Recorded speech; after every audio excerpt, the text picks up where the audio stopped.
Introduction. A lot of people who try to sell anything online simply are not doing a good job of it. This is the main reason why the vast majority of people trying to sell affiliate products simply can't make a living off their online marketing. It's not because these people are dumb. It's not because they are incapable of making money online. Please understand that just because you have heard that you can make a lot of passive income on the internet doesn't necessarily mean that you just need to roll up your sleeves and put up a website and, all of a sudden, all this money will come. I hate to break it to you, but the whole idea of build it and they will come is just a pipe dream. It may have worked 10 years ago, but believe me, it doesn't work today. There's just simply too much competition out there. In fact, according to several estimates, every single day, over 2 million pieces of fresh online content is uploaded every single day. Think about that for a second. Try to wrap your mind around that figure. 2 million pieces. So it doesn't matter what kind of niche you're in. It doesn't matter how obscure or esoteric your niche category may seem to you. There is simply too much competition out there. And to think that you just put up a website and suddenly all these people would come banging on your digital door and handing you their hard-earned dollars is simply a fantasy. Disabuse yourself of that thinking if you want to have a chance of actually making money online. How the online money-making game is truly played. If you truly want to create passive income using online properties, listen up. You have to create a sales funnel. Just because you put up an online article doesn't mean that people who find that article will find it so compelling and so persuasive that they would hand you dollars. It doesn't work that way. Instead, you have to look at them as sheep. That's right. You have to be a shepherd. You have to understand that for people to look for your content, deep down inside, they're already interested in whatever you are pushing. Maybe you're selling a service. Maybe you're trying to promote some sort of affiliate product. Maybe you run an online store. It doesn't matter. People who read your content are somehow, some way, already interested. But the problem is the way you position your offering plays a big role in how they would respond. You have to look at the situation from their perspective. When was the last time you bought anything online? Chances are it hasn't been all that long. When you were looking for something online, you're not looking to hand Joe Blow 10 of your hard-earned dollars. No. Instead, you're thinking to yourself, I have a problem. I'm looking for a solution to my problem. I'm looking for a page on the internet that would convince me that they understand my problem and they could lead me to the right solution. This is how most people shop online. In fact, a lot of people who buy stuff buy it impulsively. It's not because they don't want to spend their money. It's just because they came across the right materials that spoke to their needs. Even if their needs are not of the highest priority, they come across online content that appealed to those needs in the right way, so they end up parting ways with their hard-earned money. You can do the same. It all boils down to creating the right sales funnel. What is a sales funnel anyway? Look at how a funnel is shaped. It is like an inverted pyramid. It's very wide at the top, and as you get closer and closer to the actual exit section of the funnel, it gets narrower and narrower. You should think of everything you do online as some sort of funnel. As each prospect gets closer and closer to the bottom end of the funnel, there's less and less prospects. This is a good thing because the funnel works to filter people based on their interest.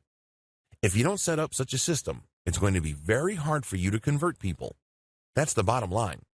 Whether you make your money through ad clicks using the AdSense monetization platform, or you sell affiliate products, or you sell your own services, or you run your own online dropshipping store, it doesn't matter. You're trying to convert people from simple clickers of links and readers of your content to cold, hard cash. The sales funnel model helps you craft together working strategies that would help you turn your content and traffic into cash. This training teaches you how to optimize your sales funnel. My goal is to help you realize key strategies that will help you maximize conversions and thereby maximize your profits. What is a sales funnel? A sales funnel is essentially a filtration system. There are many different types of eyeballs your link or content will attract on the internet. Most of these are not interested in buying, at least not right now. Your sales funnel helps you process all these people to maximize the amount of dollars you can get out of them. Most sales filters are not set up the right way. A lot of marketers fail because they think they have a sales funnel. What they have is a leaky bucket. Know the difference. A sales funnel does the following. Sales funnels must demonstrate the value of a particular solution. Sales funnels must speak to the needs of people looking for a solution. Sales funnels must build trust in a particular category of solution. Sales funnels must direct potential buyers to a specific category of solutions, leading to a specific type of product. Sales funnels must build trust in a specific product offering to the exclusion of competing offers. If your sales funnel doesn't do all the above, you have a leaky bucket. At best, you are settling for cents on the dollar. At worst, you are losing money and are left confused as to why. How do you know your sales funnel is working? This is actually very easy. Either you're making the most amount of dollars from your online activities or you're not. That's the bottom line. It's very easy to figure out. Don't obsess about traffic. Don't get all excited about click-through rates. Don't put too much faith on how many people engage with your content on social media. All those are important, but the most important metric is profit. To generate profit, your funnel must convert. Focus on conversion at the end of the funnel first. Then work back up the funnel to maximize the effectiveness of each step prior to conversion. Sales funnels have different components. This is where people screw up. They think that a sales funnel is just all about converting traffic into cash. They don't realize that you need to give people information so they would trust you enough to buy whatever it is you were pushing. Accordingly, a sales funnel is made up of two parts: the content funnel and a conversion funnel. Don't confuse the two. They are not one and the same. They overlap each other, but they are not one and the same. A conversion funnel takes traffic and turns it into cash by getting the prospect to go through a series of pages or blocks of text within one page. As the person progresses through each section, that person develops the following. First, they get the impression that you know what you're talking about. They start to believe that you are knowledgeable enough about whatever it is you're talking about for them to continue to read your stuff. This can be in one page, this can be in a couple of pages, or this can take place in a series of pages, or it can take the form of a series of emails. Regardless, it's all about building credibility. An effective conversion funnel sets things up in such a way that the more your prospect reads your stuff, the more they believe you. This ultimately creates enough trust for your prospect to do what you want them to do. This can take different forms. You can ask them to fill out a form, and when they fill out the form, you get paid by a sponsor. You can ask them to click on a sales link that says, "Order now." When they buy something, you get a commission. You can ask them to enter their email address and join your mailing list. Regardless of the form it takes, the goal of a conversion funnel is the same. It's all about getting traffic from the internet, filtering it down to a core group of people who believe you and trust your authority enough to do what you want them to do. What is a content funnel? A content funnel is a series of blog posts, articles, and pages both on your site and on third-party websites that step visitors through different stages of trust. At first, you get them to understand and believe that you are credible when it comes to a specific body of knowledge. For example, if people are looking for tips on how to deworm their dogs, your content funnel would start with material that answers basic questions regarding the deworming process. When people read these, they get the information that they're looking for, but they're probably looking for other information. Now that they know how to deworm a dog, is there a best way to do it? Is there a product that makes it as quick, painless, and convenient as possible? Your content funnel takes care of all these questions, but it all does it in the context of building greater and greater trust in your authority. It starts with establishing in the minds of the reader that you are knowledgeable and credible enough about the basic questions that they're asking. If they like what they read and they still have other questions regarding which solution is the best, they can click the link, and then you would lead them through your comparison of the different types of solutions out there. Again, these are not necessarily individual products. These can be just different ways to purge your dog. You can compare the different ways of purging your dog. There's a 100% organic way, and then there are the traditional chemical ways, so on and so forth.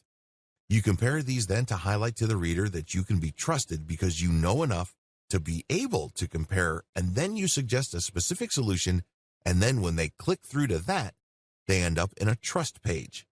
This is where basically you earn their trust by spelling out, usually in the form of an in-depth report or a review of the pros and cons of a specific product or solution. From here, you can then convert them. You can link them to a conversion funnel, or you can get them to sign up to a mailing list. Effective sales funnels start with product knowledge. Intimately know whatever it is you are promoting. Whether you're selling a product or service or you're an affiliate pushing someone else's stuff, it doesn't matter. You must establish some level of expertise in whatever it is you are pushing. If you're clueless regarding what you're selling, how do you expect to gain credibility and authority in the eyes of people you're trying to get to buy from you? That's just not going to happen because you did not put in the time, effort, and energy to achieve that level of knowledge. Effective product knowledge is vital for both conversion funnels and content funnels. Some key questions you need to ask. What problem does your product solve? Think in basic terms. If you're selling something, it's because it solves a problem. If you're a real estate agent, you're selling a home. Why do people need a home? It's not what you think. They need it for location. Some people buy it for status. Other people buy it for a lifestyle. Understanding these different reasons and navigating your way around them enables you to tie these reasons with certain audiences so you can speak their language. Can you speak your audience's language? Most people always ask themselves, what's in it for me? You must understand this question, and you have to answer it in the same language as the person you're trying to sell to. Otherwise, you're not going to make a sale. It's just that simple. You must present your product's value proposition in clear terms that readily answer the questions your customers are asking in their heads. Can you speak in terms of benefits? When people buy a Mercedes-Benz, it's not because they're just looking to get from point A to point B. If that's all they wanted, they could have bought one of many cheaper brands. You must speak their language. What is their reason? They're looking for luxury. They're looking for tangible proof that they can show to other people that they have arrived at a higher social status. That's the whole point of buying a Mercedes-Benz, a Ferrari, a BMW, or a Porsche. You must zero in on that complex of competing needs and speak the language of your prospect. Can you split up different benefits and express them carefully? It's very important to understand that when people end up on your conversion page, that these people are not identical. For example, back to the Mercedes-Benz scenario. Different people would buy different Mercedes-Benz for different reasons. We know that if people are just looking for basic transportation, they're probably not going to pick a Benz. That's a very expensive option just to take care of basic transport needs. With that out of the way, you must list all the potential benefits people would look for in a branded, sophisticated, and prestigious German automotive brand. It's not all about social status. Some people are looking for the utmost quality. In other words, they're thinking to themselves, if I buy the very best product, I know there's a high likelihood that I won't break down in the middle of nowhere. Other people buy a Mercedes-Benz because they have a certain affinity to the Mercedes-Benz's engineering tradition. When you're creating a conversion funnel, you have to zero in on all these potential reasons and benefits, and then you have to prioritize them. Which are more likely? Which could be tied to questions? Which are more practical? But whatever you do, your sales funnel must speak to all these different needs to push people down the funnel. Remember, different benefits appeal to different people, so when you get all these clicks from your paid Facebook ad campaigns or from your organic article marketing, your sales funnel must have enough information in it to appeal to different types of people. You can't just assume that everybody who lands on your page are trying to meet the same needs. That's like a Mercedes ad just basically saying that it's all about luxury. That's a great ad if you're sure that almost all the people looking at that ad are looking for luxury. But what about the person who is looking for the very best engineered car he or she could find? What about the other person who just has an affinity for a lot of things German, and so on down the line? You have to craft a sales funnel that speaks to these different needs to capture all these people and push them down the funnel so you can convert them into cold, hard cash. Translating consumer intelligence into a workable content strategy. Sales funnels can be made of just conversion pages or content with conversion pages. A lot of marketers think that they just need to buy traffic and then dump this traffic on conversion pages. If that's your strategy, you can do that. I'll teach you how to do that effectively. However, if you are looking to save money or if you have no money at all, you can still make money online by using content to attract traffic from the internet for free and then plug this into conversion pages. You have to be mindful of which strategy you are using. Conversion funnel only versus content funnel plus conversion funnel. Don't confuse content funnels with conversion funnels. Conversion funnels can work with paid traffic. You basically just buy traffic and dump it into a series of pages, and what comes out is a sale. Pretty straightforward. I'll teach you how to optimize these later. But if you don't have any money or you're low on funds, you can use online content to pull traffic from search engines, social media platforms, and other sources for online traffic and plug these into your conversion pages. You need to know how these two alternative models work. You can't confuse the two. If you think they're one and the same, then you're playing the game wrong, and it's no surprise that you are losing money hand over fist. Content funnels explained. Content funnels are all about building trust. For somebody to buy something from you, they must trust you. That's the bottom line. Content funnels are built on a central question. How do you get people to trust you online? First, you need to get them to understand that you know about their needs. Second, you have to get them to like your expertise or like your take or your understanding of their problems. This leads to trust. Once you get them to trust you, you can then push them to buy from you. The KLT process. KLT stands for know, like, and trust. Your content must be arranged in this way. The end result is trust. That's where you plug in your content funnel to your conversion funnel. The KLT process must drive your site's design, not the other way around. If you're going to create a content-dense website that uses a content funnel strategy, I suggest using the silo system. This starts out with general information, which is then linked to pages that have more detailed info. When people read these, it's easy for them to click from one page to the next, depending on how pumped up they are in finding more about the topic they're researching. These must be question-based so they're easier to digest. It's important that your whole website must be designed this way, so it seems effortless and doesn't take much thinking for people to navigate. They can start out very slow and low, basically on pages dealing with general information, and as they click, they get deeper and deeper into more detailed information until they get comparisons, and then they end up at trust pages, which essentially just push one particular product to them. What's important is that all their questions are asked as they go through the process. The KLT process must drive your promotion efforts. Now that you have set up your website based on questions, starting out with the K, knowledge pages, you must promote your site using your K pages. Well, what do I mean by that? Throughout the internet, people are asking questions. Maybe they're on Twitter. Perhaps they're on a Facebook group. Possibly they left a comment on a Facebook page post. Whatever form it takes. Usually people are asking questions. And when you look at how you should have set up your K pages, they're all about questions. Basically, you just look for these existing questions on the internet and then explain your content a bit and then drop a link to your content. You're not spamming because you are answering a question and you are providing a resource. It all depends on how you do this. You can't just drop a link and expect the reader to put two and two together and realize that you're not spamming. No, that doesn't work that way. Instead, people will think that you are spamming your link. You have to at least put in the effort to connect the question that they asked, the answer that's on your page, and then get them excited about learning more by the topic and then dropping the link. If you do that, your link is no longer spam, generally speaking. Instead, your link is actually a resource because you made a claim, and then they can click on the link for more information. In other words, it acts as some sort of citation. This is not much different from reading an essay and basically being intrigued by a claim that's made, and if you want to investigate the claim more, there's a citation. The key to successfully using your K pages as part of your general online promotion efforts is to establish credibility and authority first.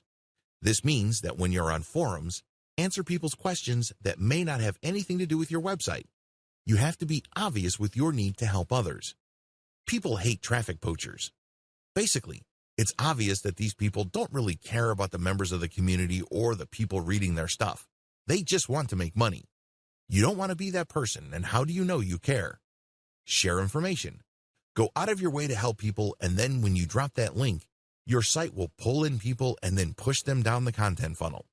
The bottom line is to live by the old saying, people are not going to care about what you know until they know that you care.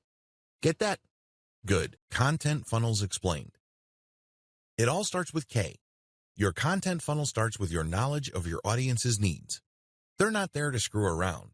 When somebody looks up how to immigrate to Canada on a search engine, they're looking for a page that will give them legal information on how they can leave their country so they can become citizens of Canada. They're not there to research dog food. They're not there to vacation in Hong Kong. They're looking for a specific type of information because they have specific needs. A well-constructed K page gets to the heart of the matter. Cut straight to the point.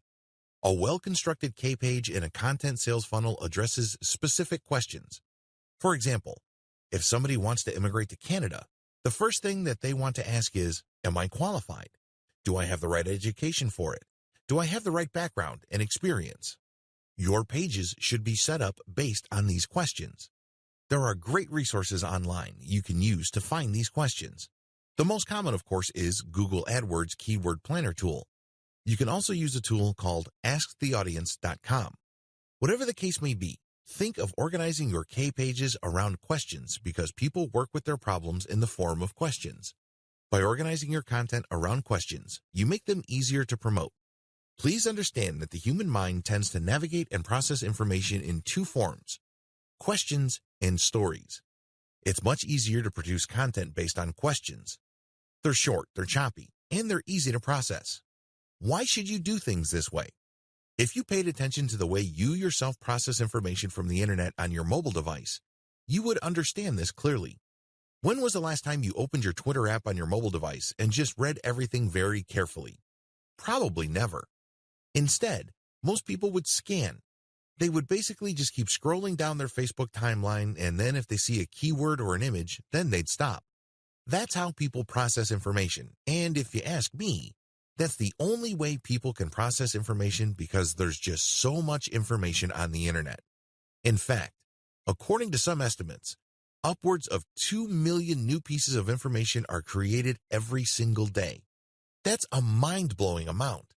So, people have developed coping mechanisms, and one of them is just scanning.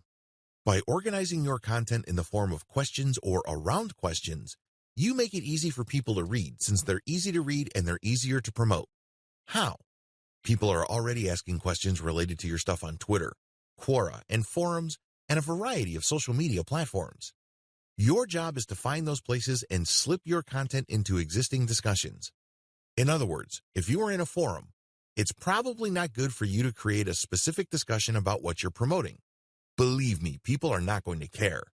However, people will care when somebody already asked a question and then other people are giving their answers, and then you come in and come up with a much better answer and then supply a stripped down version of your content, and then you end with your link as some sort of source. That's how people will take you seriously. Of course, pay attention to what I said earlier. If you're going to all these places, make sure you build credibility and authority first. Don't just get in, spam, and leave. You're going to get banned if you do that. Organize your question-based pages around themes. Just as questions can fall under a certain category, you can create articles around questions and then organize these articles around a category. This is not just a housekeeping tip. You're doing this so you can maximize the value of each page. Interlink your K pages in your content sales funnel for maximum effect. You can't just interlink saying that there's another page somewhere in your website. You have to organize these links based on questions or concerns and tie them around certain themes that you know your audience members would be interested in. Make each page count. Don't just write content just because you have nothing else better to do. Every single word, every single paragraph, every single page must have a purpose. That purpose should be obvious to you by now. Your purpose is to push people down the conversion funnel. Whether you are using a content funnel or an actual conversion funnel, your job with every new piece of content is to push them down to the next step, and the best way to do this is to amplify their desire or respect for your authority. Basically, you get them excited about the next step. To put this in practical terms, please understand that when people are looking for a basic question, they usually have another question in the back of their mind. For example, somebody goes to your pizza website because you have a page on how to bake a Napoli pizza. So, your first page lays out information regarding what a Napoli pizza is and a basic recipe. Pretty straightforward. However, You call people to action with key questions like how to get the right heat temperatures for your Napoli pizza, how to make sure you don't scorch the bottom of your pizza. In other words, you start with general information that clues people in. That's what they are looking for. Nonetheless, once they get that, they're going to be impressed because now you're drilling down. They know that once they start making their own Napoli pizza, there will be issues that would come up. Let me tell you, when I got a pizza recipe on the internet and I did it, it wasn't like the Pinterest pictures that I saw online. Not even close. Why? Because I didn't drill down and up. I didn't know about scorching the flour. I didn't know about manipulating the dough so there's no gooey, uncooked portion in the middle, that kind of thing. That's what people are going to be looking for because now you've given them basic information and then you're cluing them in by saying, well, there are other stuff that you need to know, and if you don't do these, you're not going to get the results that you're looking for. So people who are truly interested in the topic will start seeing those, and basically, you are calling them to action to click deeper and deeper into the bowels of your website. Compare this to basically just random interlinking where you go from one page to just another regular page, which may not be all that related. You're not going to be building authority. People are just going to bounce out of that page because that's not the information they're looking for. You have to start with a general question and then create subsidiary pages that are based on closely related questions, and this maintains the interest of the person and then actually amplifies their desire for a specific product or solution later on. That's how you build trust and credibility at the same time. When they click on these links, they find themselves deeper and deeper into your website, and they give themselves more opportunities to really absorb the knowledge that you are giving them. The whole point here is to demonstrate to them that you are sufficiently knowledgeable about your niche. If you're able to do this, then you start building trust. They then are more likely to like your take on their problem. Establish credibility and authority by using multimedia. As the old saying goes, a picture is worth 1,000 words. This means that if you really want to maximize the amount of authority and credibility you're building in the minds of your target audience members, you need to use the power of multimedia. I am, of course, talking about videos, pictures, diagrams, infographics, you name it. This not only makes your content easier to read, it also makes sure that people aren't bored by your content. Please understand that most people now view online content through mobile devices. They don't have all the time in the world to keep scrolling as you crank out massive blocks of text. You might want to break those pieces of text up. You may want to shorten those pieces of text and break up the boredom by using a picture, a diagram, or a video. If you do this, you are more likely to keep them on the same page, and you also increase the likelihood that they will click on a link to get deeper and deeper into your website. A quick word about third-party multimedia content. Please don't interpret what I just said in the section above into some sort of mad dash to appropriate other people's intellectual property. You can't just take a video off YouTube and embed it in your content simply because it's related to your content's topic. That might land you in hot water. You have to do it the right way. Whether you're using infographics from Pinterest, videos from YouTube, explanatory photos from Pinterest or Instagram, you have to respect the rights of the owners or creators of this content. How do you do that? Very simple. Give them attribution and link to them. I know you're probably paranoid about your website becoming some sort of traffic leak. I understand where you're coming from. You worked hard to create all this content, and you obviously worked hard to drive traffic to your site. It would be a shame to see much of that traffic go to these third-party links and never to come back to your website again. Believe me, I get that. However, here are some ways you can make these concerns go away. Make attribution links open in a new tab. If you're worried about losing traffic because of your attribution links, make those links open a new tab. This way, when a visitor to your website clicks on that link, a new tab is created. Your tab is still open. You haven't lost that person.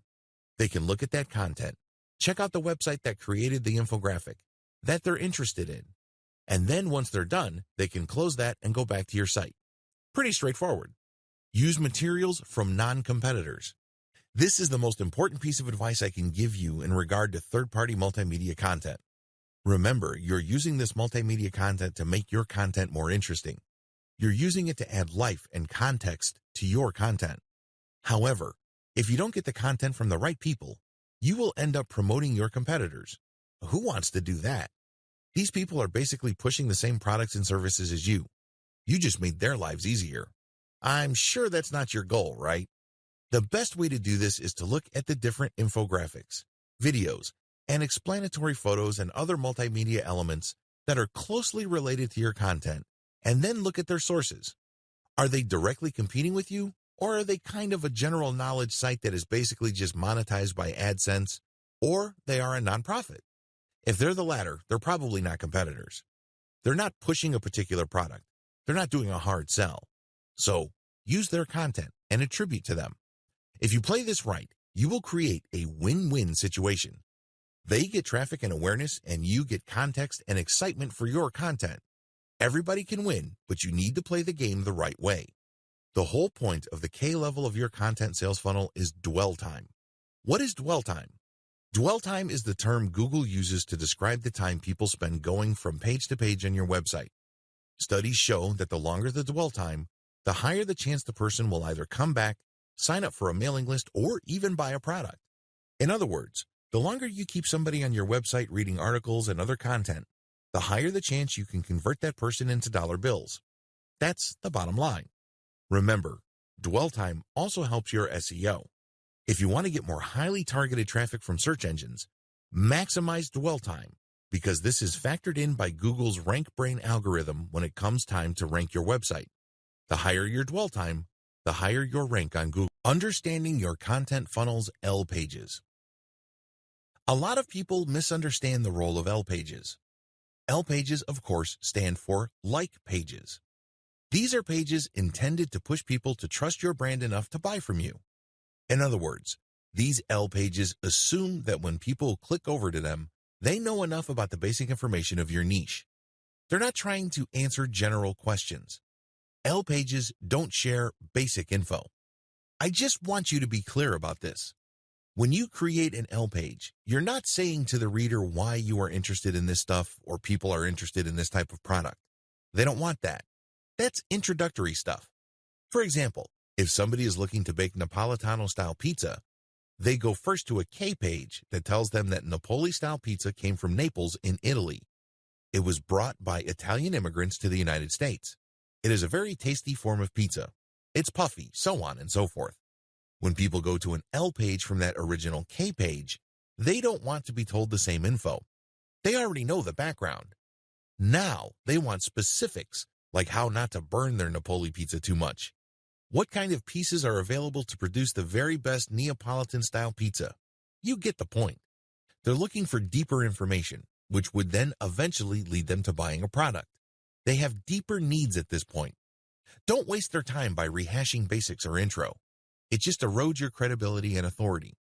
When people land on an L page, you should safely assume that they already know about the categorical options available to them. L pages are all about distinction. L pages are all about pushing your prospect to one type of product category over another. In other words, since a reader ended up on your L page, they already think you are credible to a certain degree. Now, they're basically open or susceptible to you suggesting to them one particular broad category of solutions over another. In many cases, this involves disabusing them of earlier held beliefs regarding other options. L pages must interlink to produce this disabusing effect. Remember, the whole point of L pages is to create distinction in the mind of the prospective buyer. Prior to this point, they were at the K page level and they're basically saying, well, there are so many options out there and they're basically the same. The job of a well-written L page is to say, no, they're not. How do you make your case? You can say that there are different levels. There are different categories. There are different types. There are different brands. There are different products. You put it all together by creating L pages that compare these. So, with the different levels, you list them down.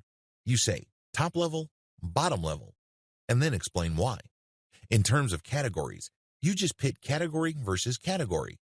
You would say this is one particular category of solution and this is another. These are weaknesses and strengths, pros and cons, you name it. When it comes to types, just put type versus type. Again, walk them through the advantages and disadvantages. The same goes with brand versus brand and product versus product.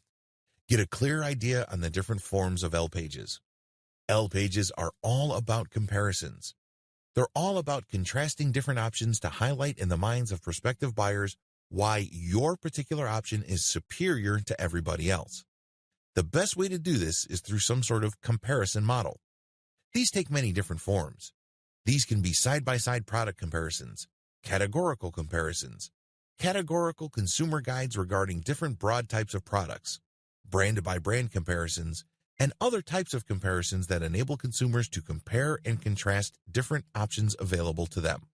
Set up your comparisons using a funnel. I can't advise you to just slap together some reviews and call it a day. People who land on those reviews wouldn't know what to do with them. You haven't set them up properly. It's like trying to ask a girl to marry you the moment you just meet her. That doesn't make any sense. You have to set her up first, right? The same applies to L pages. You can't just go straight to a comparison. Remember, they're coming from K pages, which is basically establishing your credibility.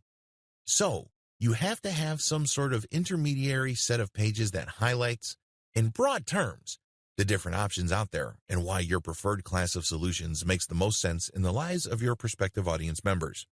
You have to qualify people first. You have to understand that a lot of people may bounce off your website. They might think, this is not the information I'm looking for, and that's fine. They were never your customers to begin with. They weren't going to buy from you anyway. What's important is you focus on people who are suggestible. These are people you can persuade or otherwise influence to eventually buy from you. Set up your comparisons to win. A lot of people think that if they just put up a comparison of different products that somehow, some way, the prospective buyer will know what to do. Well, chances are they'll get pieces of information from your comparison chart and buy somewhere else. This happens all the time to Amazon affiliate marketers. It's really sad that they do all the heavy lifting and research, only to end up with a whole lot of nothing because their prospective customers spend their hard-earned dollars somewhere else. You don't want that to happen to you. So, you have to set up your comparisons in an underhanded way. Basically, just by looking at the comparisons, it becomes abundantly clear what direction you're pushing them to. Is this underhanded? Yes, but it doesn't have to be unethical. If you lay out the facts, then ultimately, it's the consumer's choice. It's all about playing up your strongest hand. Selling anything online and offline is like playing poker.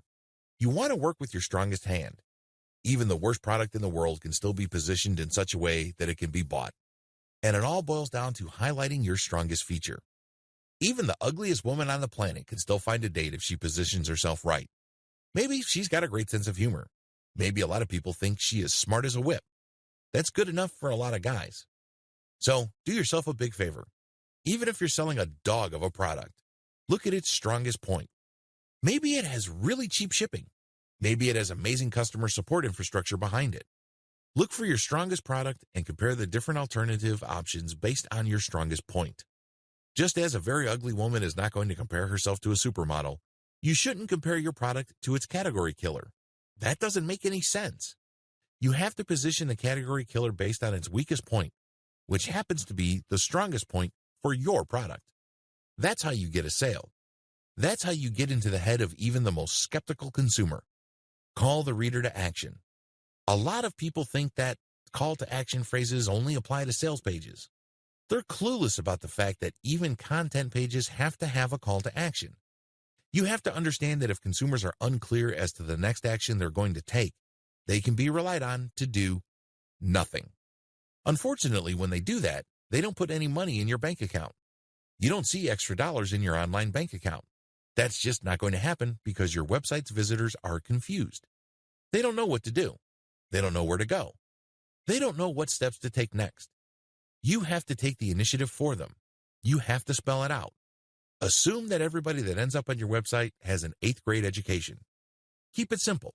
You'd be surprised as to how hard you can push people down the content conversion funnel until you get them eating off the palm of your hands. Make sure your content funnel integrates well with your conversion funnel. Too many marketers obsess about conversion funnels. Too many marketers just focus all their firepower on their conversion pages. I really can't say I blame them because these are your bread and butter pages. These pages determine whether you're going to make $1,000 a month, $100 a month, or $100,000 a month. This is where the magic happens. I understand that. But the problem is these pages don't exist in a vacuum. They're part of a larger context that ultimately revolve around your brand. And if you're so short-sighted that you can only see bits and pieces of the overall picture, then you only have yourself to blame if you're not making as much money as you would have hoped. This is pretty much the reason why a lot of online marketers can't, for the life of them, make the thousands of dollars that other people are making. It's not because they're dumb. It's because they're focusing on the wrong things. You need a tight fit between your info pages and conversion pages. You have to make sure that you use calls to action to get people to where you need them to go. Unfortunately, when marketers set up K and L pages, they skip the T pages. This is an often fatal mistake. If somebody's making $5,000 a month from their online store and they committed this error, you can safely bet that that person's actual unrealized income is $50,000 a month. A lot is lost in translation because they skipped a very vital part of the overall sales conversion content and sales conversion process. These are not linked up properly. Think about the plumbing in your home. If you have a faulty pipe, then regardless of how much water comes through your home, by the time it gets to the faucet, you're just going to have to settle for a dribble. Do you see how this works? The same applies to sales. Don't neglect your T pages. T pages stands for trust pages. These are the pages where people go from liking a particular category of solutions or even collection of products you're pushing to trusting a specific product or service solution. The most common form of T page is an individual product review page. At the end of the day, once the prospect has gone from K page to the L page, they basically have a very good idea of what's out there and they're ready to decide. Now, they're basically properly educated. Your T page then should get straight to the point. It should basically just say, okay, these are the reasons why you should trust this particular product. Please understand that whatever you're talking about on the T page must relate to what went on before at the L page. So if the L page convinced the reader that the hallmarks of a superior product is 1, 2, 3, your T page better mention 1, 2, 3. Besides individual product review pages, another common form of a T or trust page are the product description pages on e-commerce sites. This is when people go to an online catalog and they click on the product link and then they see the product described. That is a T page. The anatomy of successful T pages. Successful T pages really are psychological in nature. You must remember that people are buying products for benefits. They couldn't care less about features. Maybe you're selling a washing machine and it has 5 modes. It only takes up 10 kilowatt hours or whatnot. Consumers couldn't care less about features. They do care about benefits. Understand the difference. The difference between features and benefits. Features are technical in nature. They're about screen size, screen brightness, certain new technology. Benefits, on the other hand, are psychological in nature. If somebody's buying a washing machine, they're looking to save time. They're looking for more control over their life. They're looking for more time with their loved ones.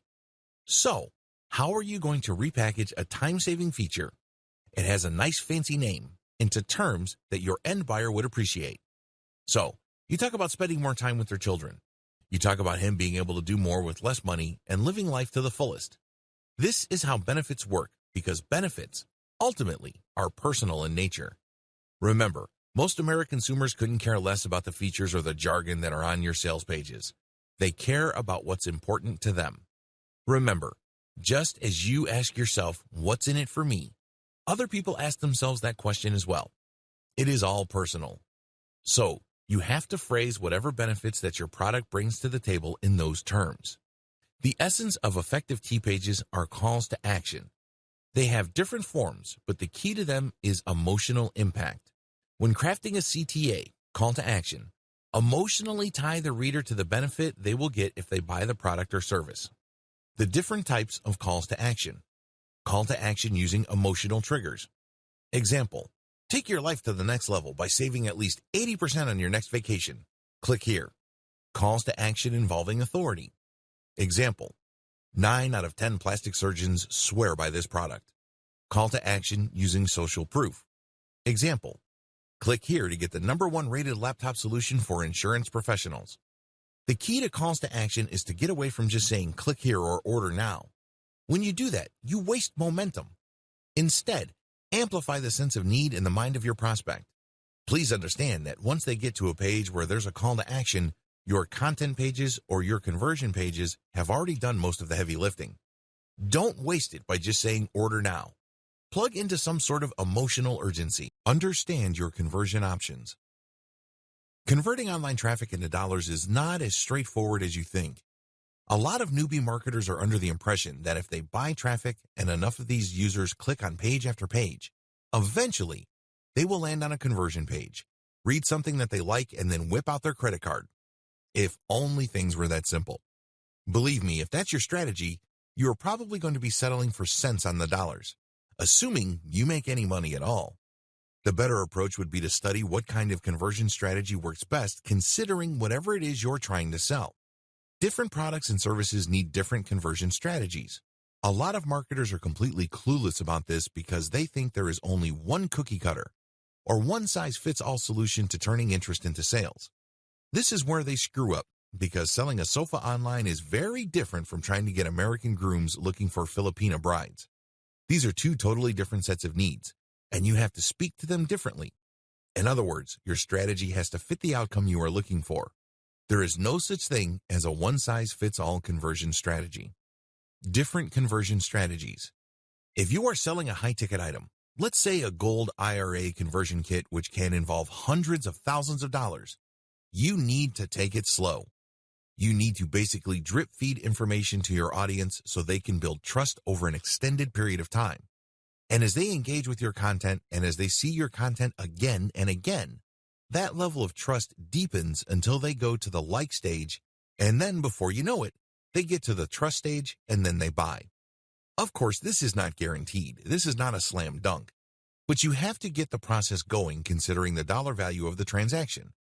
If you're looking for somebody to transfer their retirement fund worth hundreds of thousands of dollars from one fund to a gold fund that you're an affiliate of, you have to invest in a long funnel that builds trust over an extended period of time. On the other hand, if you're looking for a quick sale, your conversion funnel can be shorter. In other words, you can basically tell the reader if they're going to ship or get off the pot. It's pretty straightforward. For example, there's no need to create a mailing list for certain types of one-time use product. If people are just going to use a product once, either they want it or they don't, because if you're going to build a mailing list which sends them update after update to try to remind them and push them closer and closer to the conversion end of the content funnel, you might not get there. It turns out that the reason why they got on your list in the first place is because they want your freebie or your lead magnet. There are very different conversion strategies, and each of these is manifested in different funnels. At the very least, there are three. Page only. This model just uses one page to convert traffic. It doesn't matter whether the traffic is free, organic, or paid. This conversion strategy just uses one page to convert the visitor. Pay attention to how sales pages are set up. They're quite clever. They would start with an attention-grabbing header, and then they would try to pull the reader down the page. They would use all sorts of tricks to build credibility and stoke demand for their product that is being pushed. They would use testimonials. They would use fancy graphs. Whatever the case may be, the idea is when a person manages to read all the way through that page, other people didn't make it all the way through. In other words, that page acted as a funnel. Basically, it filtered people who were not really all that serious. Usually, the people who really want to buy your stuff or who could be influenced to buy your stuff make it all the way through. That's how you should set up your conversion page. Content plus sales page. The content plus sales page model uses a variety of content using the KLT process, and once people end up on the T content pages, they are pushed to the conversion page. Generally speaking, the sales page that are tied into a series of content pages or a content funnel tend to be shorter. Why? Most of the heavy lifting is already done by the T content pages. By dumping them into a page-only type sales page, you might actually end up contradicting yourself or losing the attention of your potential buyer. At the very least, you run the risk of losing momentum, so don't do it. Content plus email capture page. This is pretty much the same as the category above, but instead of the sales page, it leads to an email capture page. Your product or service offering also determines your mailing list incentives. As I've mentioned above, you don't necessarily have to build a mailing list for all sales funnels. Forget what other self-proclaimed marketing gurus tell you. Some people would always tell you that you need to build a mailing list. Well, if your product is very specific and it's a one-time use, you can get by with just a sales pitch. You don't necessarily have to get a sales page that's plugged into by a network of content pages. It all depends on both your audience and product or service you are promoting. Optimizing your funnels. Optimizing your conversion funnels. Conversion funnels differ quite a bit. Some are just made of one sales page. Others involve different sales pages that plug into each other. Even others use a mailing list. You have to optimize each of these differently. Start with elements. When you're optimizing a conversion sales page, it's very tempting to change everything and hope for the best. I'm telling you, that strategy is no strategy at all, because even if you're successful, you don't know which change accounted for your success. What if you can tweak other elements to get even better results? Unfortunately, if you just changed everything, you're left in the dark as to which change actually accounted for the drastic improvement in your results. Element by element optimization explained. Element by element conversion page optimization really boils down to slicing and dicing each conversion page into different elements and plugging them into a systematic and orderly testing system. For example, graphics are elements.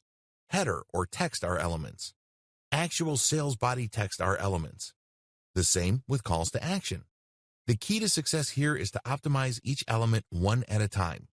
Don't jump from element to element. For each element, come up with variations. Run your traffic test, and if you see a winner, make variations of that. See if any of the variations get better results than the first variation. Keep repeating this evolutionary process until you reach a point where you cannot optimize your element any further. In other words, you can't get any further improvements in conversions. Once that happens, you switch over to the next element and optimize that as well. Keep repeating this process until you end up with a sales page or a series of sales pages that convert at their fullest potential. You can use the same strategy for your mailing list as well. You can optimize your squeeze page, and you can use the same strategy for your mailing list updates. Optimizing your content funnel. You also have to optimize your content funnel just like your conversion funnel. It's not as bad as you think.